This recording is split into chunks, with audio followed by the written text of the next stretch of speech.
The space station Harmony's Edge floated in the darkness between stars. It was old and tired, built 40 years ago when the Galactic Union still believed in peace. Now, it served as a holding place for things the galaxy wanted to forget. Park stood at the observation window, watching cargo ships come and go. She was 22 years old, small and thin, with black hair cut short above her shoulders. Her cadet uniform was too big for her. Everything on this station seemed too big for her. She had arrived 3 weeks ago from the Seoul Orbital Academy. Her professors had called this internship an honor. Her mother had cried when she left Earth, had smiled and promised to make them proud. But now, standing alone in this cold metal hallway, she felt very far from home. Cadet Park, a sharp voice made her turn around. Lieutenant Commander Ho Shin walked toward her with heavy steps. He was a tall man in his 50s, with gray hair and deep lines on his face. He looked like someone who had seen too many bad things and stopped being surprised by them. "Yes, sir," said standing straight. "You've been assigned to the medical bay, correct?" "Yes, sir, I start tomorrow." Shin nodded slowly. His eyes moved to something behind her down the corridor that led to the restricted sectors. "Good. Stay there, stay busy, and whatever you do, never go past the yellow line in Corridor 7. Followed his gaze. At the end of the hallway she could see a thick yellow stripe painted on the floor. Beyond it, the lights were dimmer. The air felt colder somehow. "What's down there, sir?" she asked. Shin's jaw tightened. "Nothing you need to know about, nothing anyone needs to know about." He looked at her with tired eyes. "The galaxy has no shortage of monsters, Cadet. Some of them are kept in cages. That's all you need to understand." He walked away without another word. That night could not sleep. Her small room had no windows, and the walls made strange sounds as the station shifted in space. She lay on her bed, staring at the ceiling, thinking about monsters in cages. The next morning, she reported to the medical bay. Dr. Bora was in charge there. She was a woman in her 40s with kind eyes and gentle hands. She showed how to check the medicine supplies and clean the equipment. "You're quiet," doctor said after a few hours. "Most cadets talk too much. You barely say anything." "I'm just trying to learn," said. Doctor smiled. "That's a good answer. Keep your eyes open and your mouth closed. You'll learn a lot on this station." She paused, looking at something on her computer screen. Her smile faded. "Too much, maybe." Doctor stepped closer. "Is something wrong?" Doctor quickly closed the screen. "Nothing, just some files I shouldn't have opened." She stood up and walked to the medicine cabinet. "Forget I said anything." But did not forget. She never forgot anything. Over the next few days, she noticed things. The security guards who walked toward Corridor 7 always came back looking pale and shaken. The food carts that went down that hallway came back empty, but the workers said nothing had eaten the food. Strange sounds echoed through the walls at night. Low sounds, sad sounds, like something crying in the dark. On her 4th day, found a small computer terminal that had been left unlocked. The worker who used it had gone to get coffee. Knew she should walk away. She knew she should follow the rules. She sat down and started searching. It took her 3 minutes to find the files on Sector 7 Delta. She read the name slowly, trying to remember where she had heard it before. Then she remembered. The Crimson War. The species that had fought against the Empire. The species that had lost everything.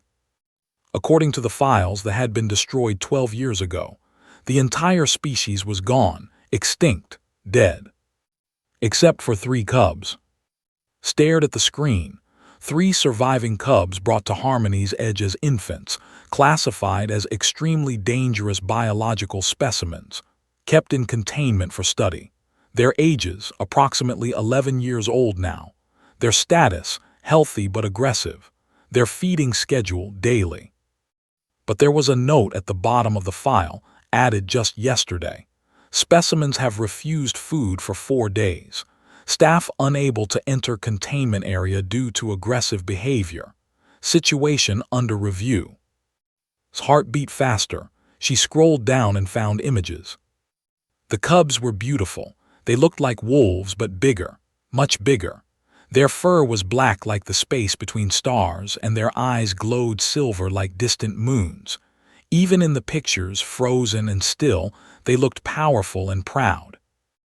And there, at the bottom of the file, she found something that made her stop breathing. Names. The cubs had names. According to the records, the names had been given by their mother before she died. A rescue team had found the mother's body protecting her cubs in the ruins of their city. She had carved the names into the stone floor with her claws, using her last strength to give her children something no one could take away. Wind, world, sun, whispered the names softly, and something changed inside her. These were not monsters. These were children. Lost children, alone in the universe, locked in a cage, starving because they were afraid. That night she walked to Corridor 7. She did not cross the yellow line. She was not that brave, not yet. But she stood as close as she could, and she started to hum. It was an old song, a Korean lullaby her grandmother used to sing, about the moon and the stars and a child who was never alone because the sky was always watching.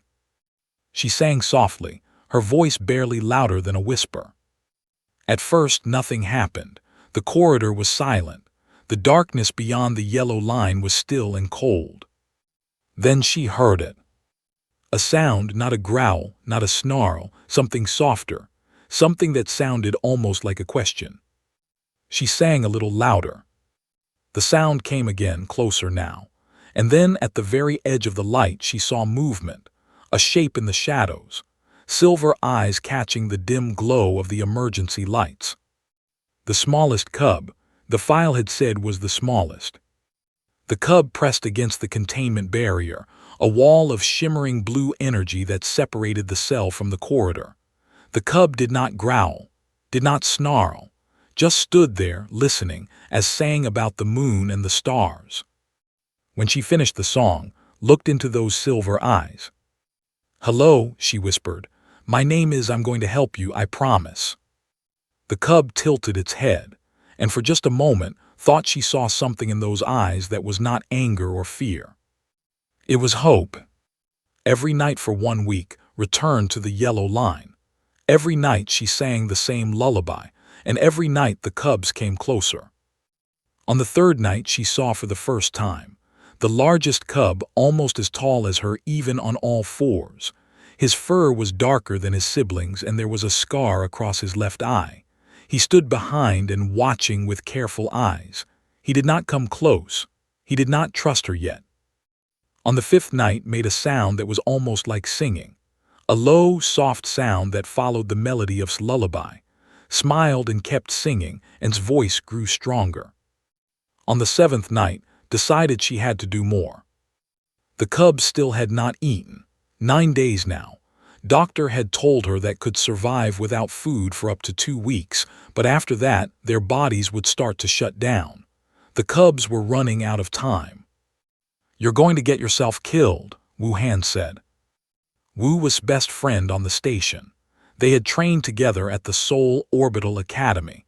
Wu was tall and nervous, with quick eyes that always seemed to be looking for danger. He was smart enough to know that was planning something stupid. "They won't hurt me," said. "They know my voice now. They're apex predators. Their species hunted other species for food. You're a small human with no weapons. You're exactly what they eat. They're children. They're children who weigh 300 kilograms each and have claws that can cut through metal." Looked at her friend. Wu's hands were shaking. He was scared. She understood his fear. She felt it too, but she also felt something stronger. "If I don't do something, they're going to die," she said quietly. "Or worse." "What's worse than dying?" As if to answer his question, the station's announcement system crackled to life. A cold, clicking voice filled the corridor. "Attention all personnel. Director Eth of the Galactic Union Biological Hazard Division has arrived for inspection. All sector access will be restricted until further notice. Wu's face went pale. Biological Hazard Division. That's the department that handles dangerous species. They don't come to stations like this unless they're here to destroy something. Finished. She walked faster towards Sector 7 Delta. Wu followed, still protesting, still afraid, but unable to let his friend go alone. Director Eth was exactly what expected. He was tall and thin, with a body covered in dark green shell. His eyes were like black glass, showing nothing. When he spoke, his mandibles clicked together in a way that made skin crawl. "The specimens have become unmanageable," Eth said to Lieutenant Commander Shin.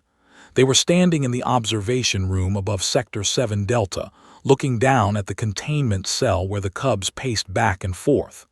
"They have refused food. They have attacked every worker who approached. They are a danger to this station." "They're scared," said before she could stop herself.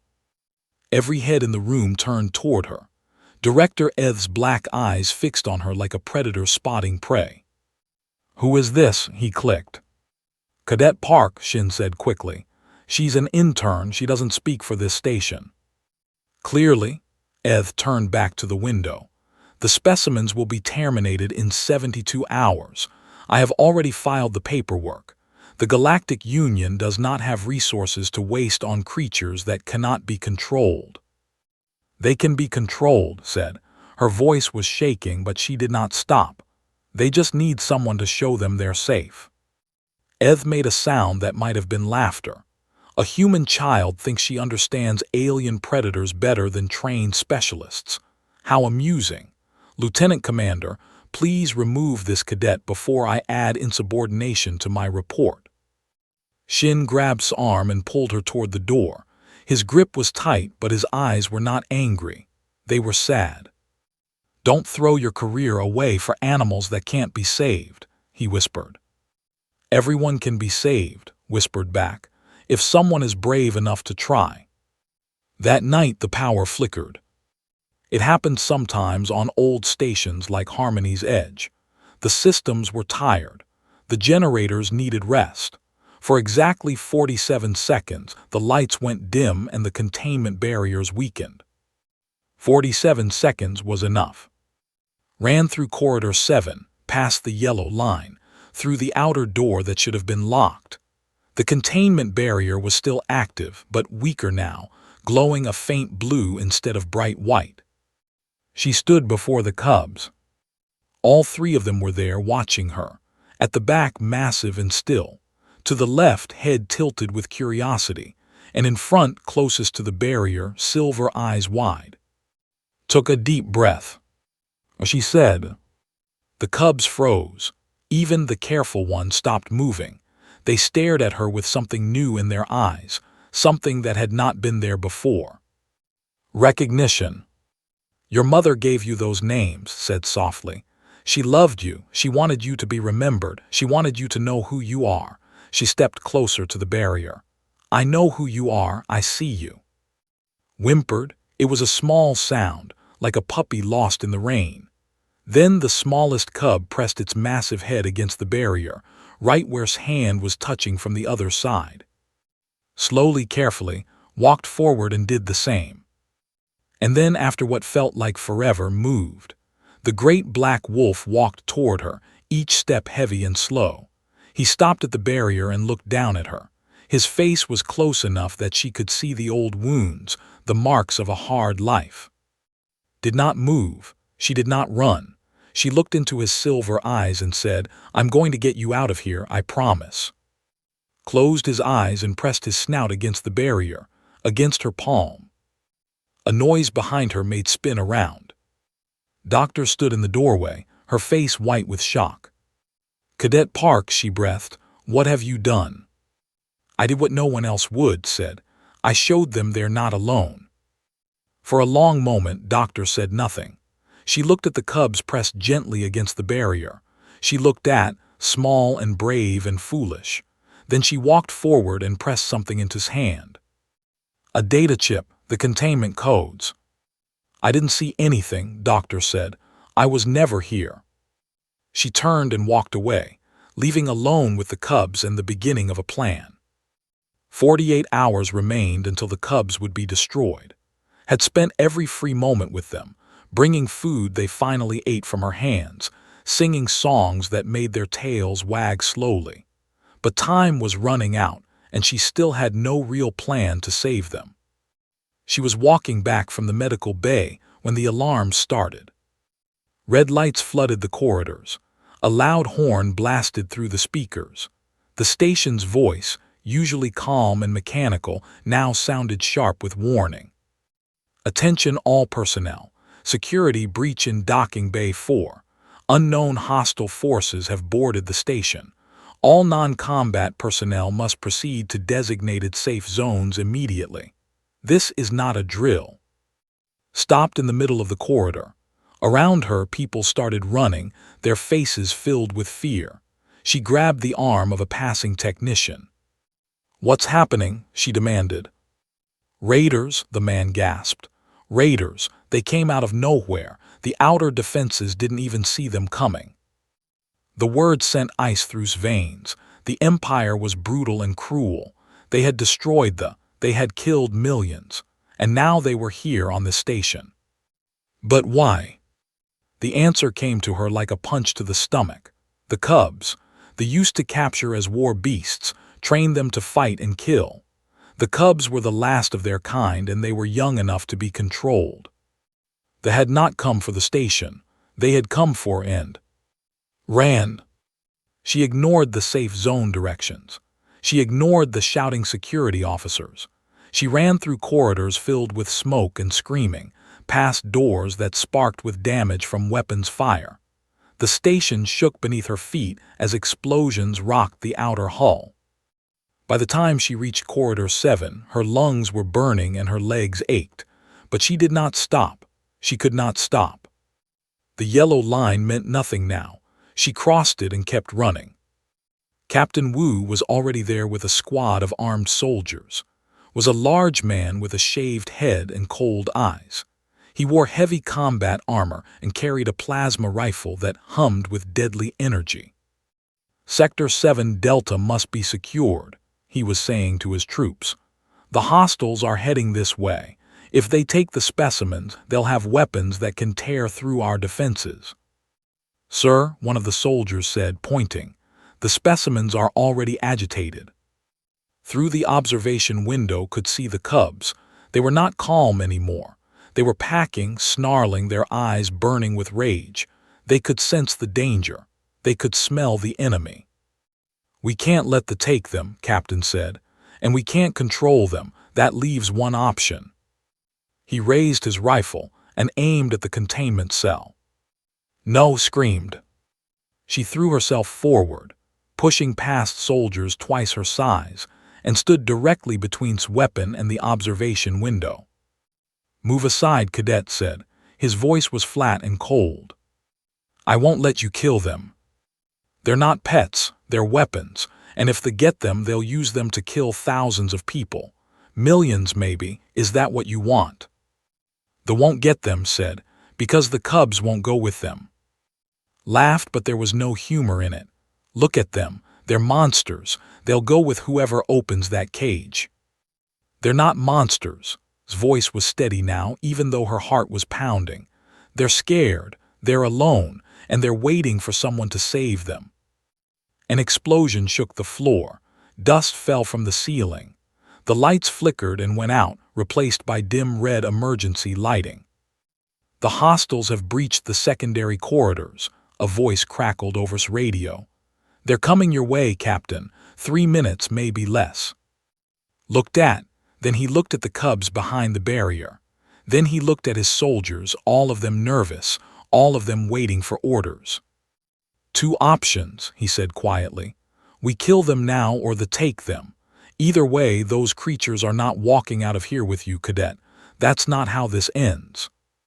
Reached into her pocket and pulled out the data chip Doctor had given her, the containment codes. Her hand was shaking, but her voice was not. "There's a 3rd option." Before anyone could stop her, she turned and ran through the door into Sector 7 Delta. Behind her, She heard shouting, footsteps, the sound of weapons charging, but she did not look back. The containment barrier glowed blue in front of her. On the other side, the cubs were going wild, was throwing himself against the energy field, snarling with fury, was howling, a sound that made the walls shake, was crouched low, teeth bared, ready to attack anything that came close. They did not look like the cubs she had sung to. They looked like the monsters everyone said they were. Captain appeared in the doorway behind her, his rifle aimed at her back. "Step away from the console, Cadet. That's an order." Inserted the data chip. The console beeped. "Last warning," said. "I will shoot you if I have to." Turned to face him.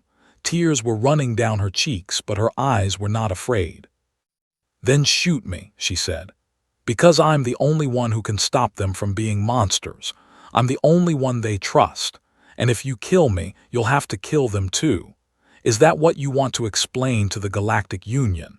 That you killed the last 3 in the universe because you were too scared to try another way?" His finger tightened on the trigger. At the end of the corridor, a door exploded inward. Warriors poured through, their bodies covered in red armor, their weapons already firing. Spun to face them, defensive positions. The battle began, and pressed the button to lower the containment barrier. The blue barrier flickered and died. For one terrible moment, everything was silent. The soldiers stopped shooting, they stopped advancing. Even the smoke seemed to hang frozen in the air. And then the cubs moved. Was first. He exploded out of the containment cell like a black storm, 300 kilograms of muscle and rage.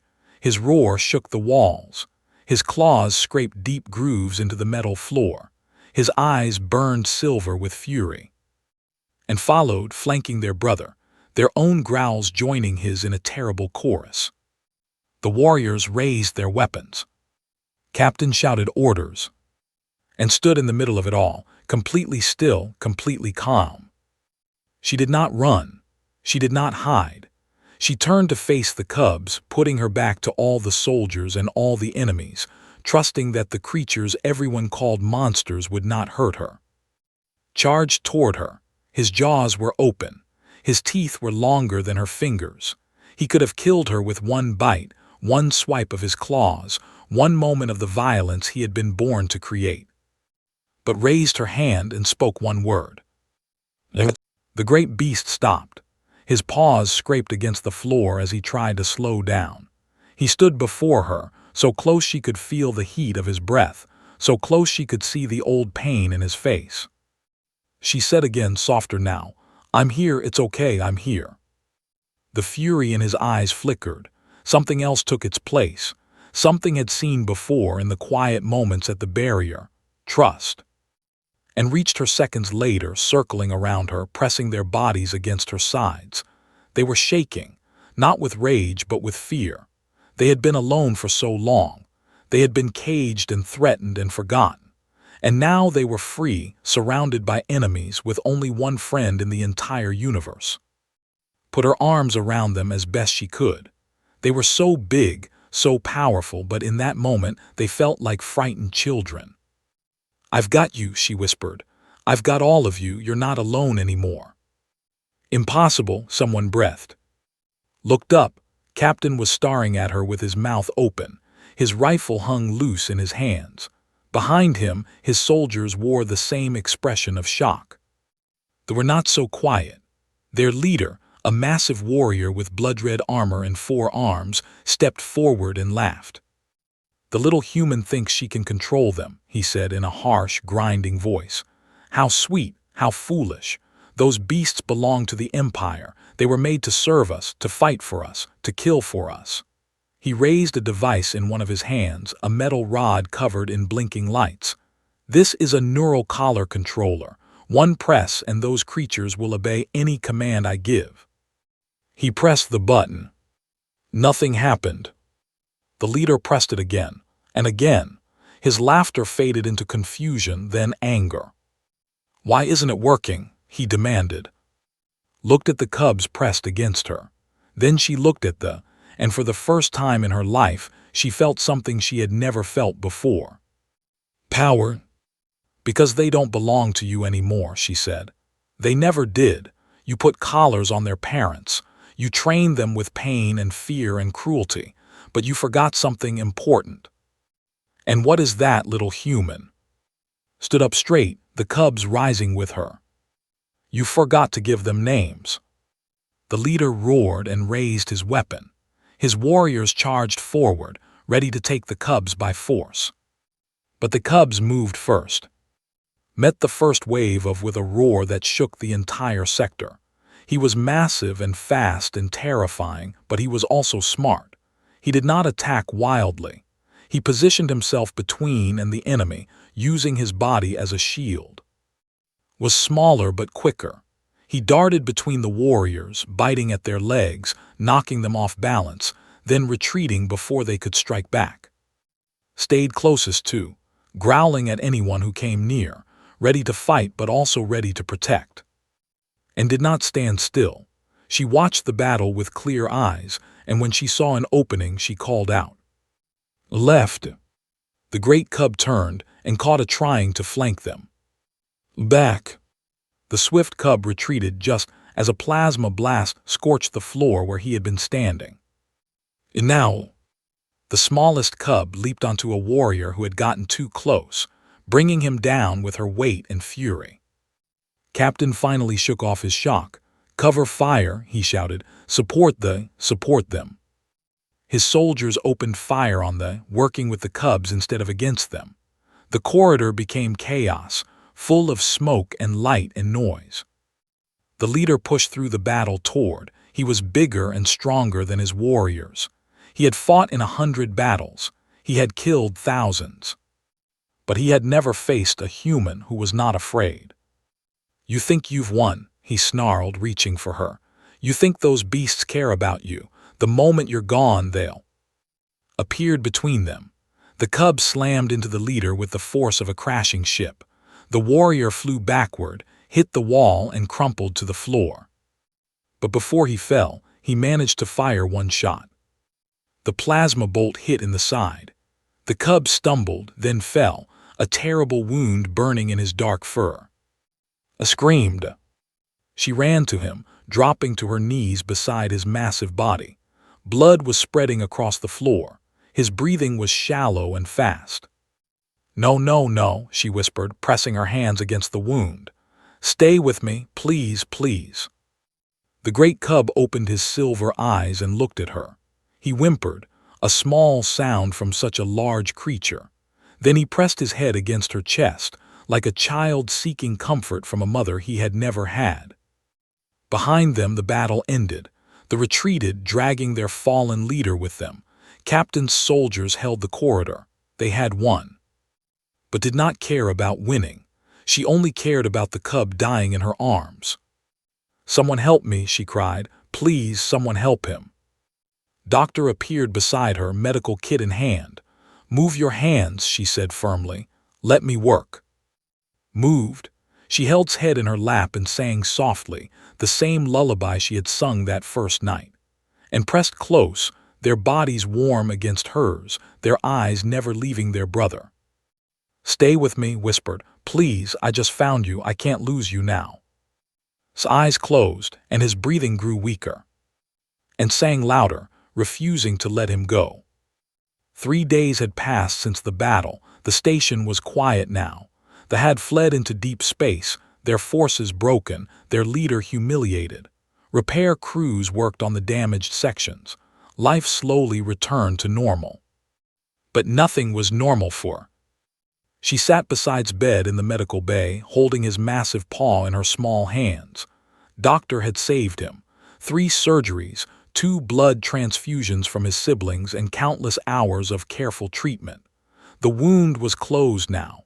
The danger had passed, but had not woken up. You need to sleep, Wu said softly. He stood in the doorway holding a cup of tea. You haven't slept in days. I can't leave him. What if he wakes up and I'm not here? What if he's scared? She stroked the dark fur of his paw. He's been alone his whole life, Wu. locked in a cage, surrounded by people who thought he was a monster. I won't let him be alone again." Wu sighed. He walked over and set the tea beside her. "You're the bravest person I know, and also the most stubborn." "That's what my mother always said." And were curled up on the floor beside the bed. They had refused to leave too. The medical staff had been terrified at first, but the cubs had been gentle and calm, never threatening anyone, never causing trouble. They just wanted to be near their brother. Near. The door opened again and Lieutenant Commander Shin walked in. He looked tired, but there was something different in his eyes, something that had not been there before. "Cadet Park," he said, "there's someone here to see you." Director Eth entered behind him. Stood up slowly. Her hands were shaking, but she forced herself to stand straight. The cubs stirred, lifting their heads, watching the official with suspicious eyes. Eth stopped a few meters away. He looked at the cubs. His black eyes showed nothing.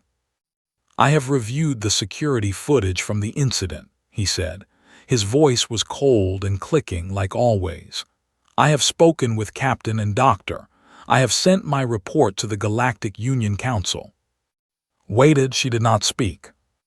"The termination order has been cancelled," Eth said. For a moment, could not breathe. "The Council has determined that the specimens are not uncontrollable," Eth continued. "They are simply untrained. With proper handling, they may be valuable assets to the Galactic Union." He paused. "Captain has recommended that they be reclassified as bonded companions rather than biological specimens. The Council has agreed." His legs felt weak. She reached out and grabbed the edge of his bed to steady herself. "There is one more matter," Eth said. "The Council has created a new position, first human ambassador to bonded species. They would like you to fill this position, Cadet Park." Me whispered. "You have demonstrated an ability to communicate with and control that no other being in the galaxy has shown. The Council believes you are the logical choice." His mandibles clicked. "I must admit, I did not expect this outcome. I did not believe the creatures could be anything but dangerous. It appears I was wrong." He turned and walked toward the door, then he stopped. "One more thing," he said without looking back. "The Council asked me to inquire about your conditions for accepting the position." Looked at, still sleeping. She looked at and watching her with their silver eyes. She thought about everything that had happened, everything that had almost gone wrong, everything she had risked. "One condition," she said, "they stay with me, forever, no cages, no experiments. No one treats them like specimens ever again." Eth was silent for a long moment. Then he made a sound that might have been a sigh. "Agreed," he said and left. The moment the door closed, Wu grabbed in a hug so tight she could barely breathe. "You did it," he laughed. "You actually did it." Lieutenant Commander Shin smiled, a real smile that made his tired face look younger. "I underestimated you, Cadet. We all did." "She's not a cadet anymore," Doctor said, walking over to check on. "She's an ambassador." Smiled, but she was not looking at any of them. She was looking at, and as she watched, his eyes slowly opened. "Hey," she whispered, kneeling beside him. "Welcome back." Made a soft sound. His tail moved weakly. He pressed his head against her hand, just like he had done in the containment cell, just like he had done when she spoke his name for the first time. And jumped up and rushed to their brother, licking his face, pressing against him, making small happy sounds that filled the room.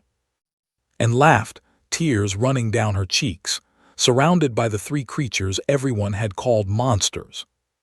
Her pack. The footage from the battle spread across the galaxy in days.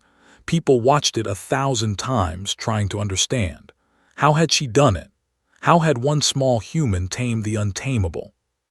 There were scientific explanations, studies about bonding patterns, theories about sound frequencies and emotional connections. But the humans who watched understood something deeper.